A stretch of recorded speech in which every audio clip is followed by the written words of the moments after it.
ছাত্ৰ-ছাত্ৰীসকল মই এতিয়া তোমালোকক অনুশীলনী 8.1 ৰ ত্ৰিকোণমিতি চেপ্টাৰৰ 10 নম্বৰ অংকটো মই কৰি দি আছো। ইয়াত দিয়া আছে PQR ত্ৰিভুজৰ Q কোণ সমকোণ আৰু PR plus QR equal to 25 cm আৰু PQ equal to 5 cm sin P cos P আৰু tan P উলিওৱা।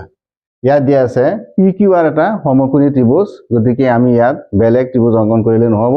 আৰু ইয়াত যেহেতু sin P cos P আৰু tan P P সূক্ষ্মকোণ বুলি ইয়াত উল্লেখ কৰা আছে, গতিকে আমি PQR ত্ৰিভুজটো অংকন কৰা আমাৰ কাৰণে বাধ্যতামূলক। গতিকে মই ইয়াত PQR ত্ৰিভুজৰ অংকন কৰি আছো।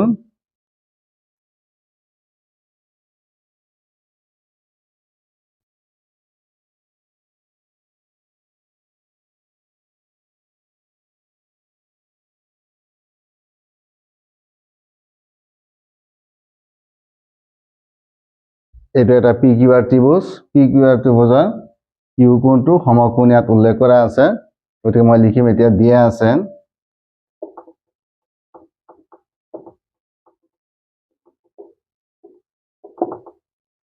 PQR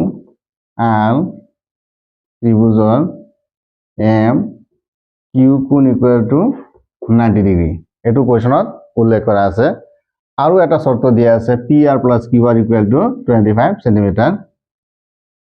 PR plus QR equal to 25 cm।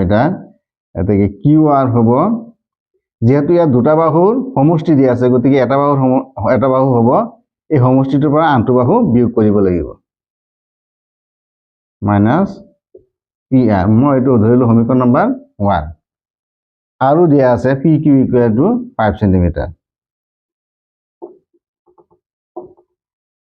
5 cm দিয়া আছে।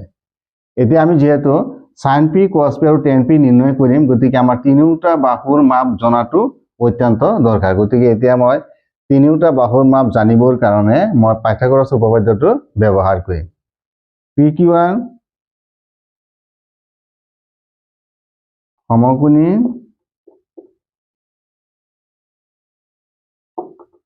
ত্ৰিভুজৰ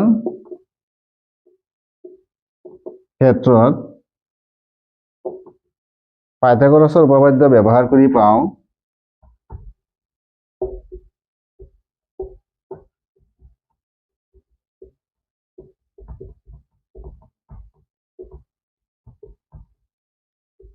উপপাদ্য ব্যৱহাৰ কৰি পাওঁ। এতিয়া আমি পাইথাগোৰাছৰ উপপাদ্য মতে কৰ্ণ square equal to PR square equal to চুটি বাহু দুটাৰ বৰ্গৰ সমষ্টি, অৰ্থাৎ PQ square plus QR square. এতিয়া PR square equal to PQ মান দিয়া আছে 5 cm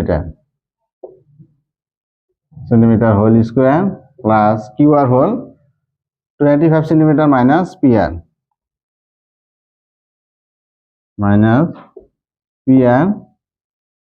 whole square. PR square equal two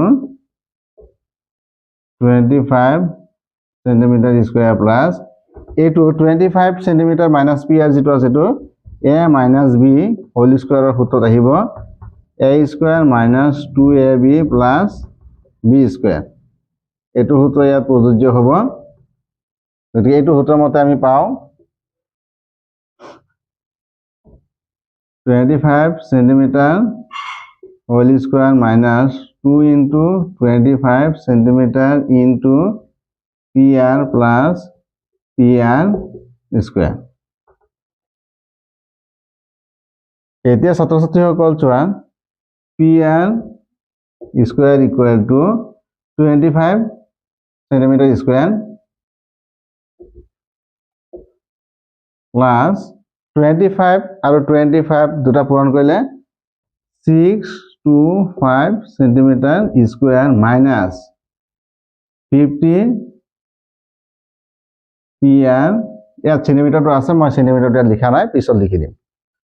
plus PR square তো ইয়াত চোৱা PR স্কয়াৰ প্লাসৰ আছে সমান্তৰালৰ ইফালে আৰু সমান্তৰালৰ ইফালে PR স্কয়াৰ আছে প্লাসৰ দুয়োটাই কেনসেল গ'ল ইয়াত থাকিল এতিয়া 25 centimetre square plus 625 centimetre square minus 50 PR ইয়াত যেহেতু 0 আছে গতিকে এইটো যদি মই সমান্তৰালৰ ইফালে লৈ আহো তেতিয়াহলে হ'ব 50 PR ইকুয়াল টু এই দুটা মই এতিয়া যোগ কৰি দিম 650 সেন্টিমিটার স্কয়ার এতিয়া PR হ'ব ইয়াত এটা সেন্টিমিটার আছে 650 সেন্টিমিটার স্কয়ার ডিভাইডেড বাই 50 সেন্টিমিটার এইটো সেন্টিমিটার এইটো স্কয়ার যাব গৈ গতিকে 0 0 ক্যান্সেল গতিকে 5 65 যাব 13 বাৰ অৰ্থাৎ 13 সেন্টিমিটাৰ হ'ব PR ৰ মান এতিয়া আমি PR পালো 13 সেন্টিমিটাৰ এটো আছে 5 সেন্টিমিটাৰ এটা আমি QR বা RQ নিৰ্ণয় কৰিলাম এতিয়া মই সমীকৰণ 1 ৰ পৰা QR নিৰ্ণয় কৰিম QR equal to 25 centimetre minus PR ৰ মান পালো 13 সেন্টিমিটাৰ বা যোগ PR ৰ যোগ 13 সেন্টিমিটাৰ ইকুয়াল টু 25 সেন্টিমিটাৰৰ পৰা 13 সেন্টিমিটাৰ গুছি গলে থাকিব 12 সেন্টিমিটাৰ গতিকে অকল QR বা RQ ৰ যোগ পালো 12 সেন্টিমিটাৰ এতিয়া আমি PQR ত্ৰিভুজৰ তিনিটা বাহুৰ দৈৰ্ঘ্য বা যোগ গম পালো বা উলিয়ালো এতিয়া এইখিনিৰ পৰা আমি sin P cos P আৰু tan P নিৰ্ণয় কৰিম এতিয়া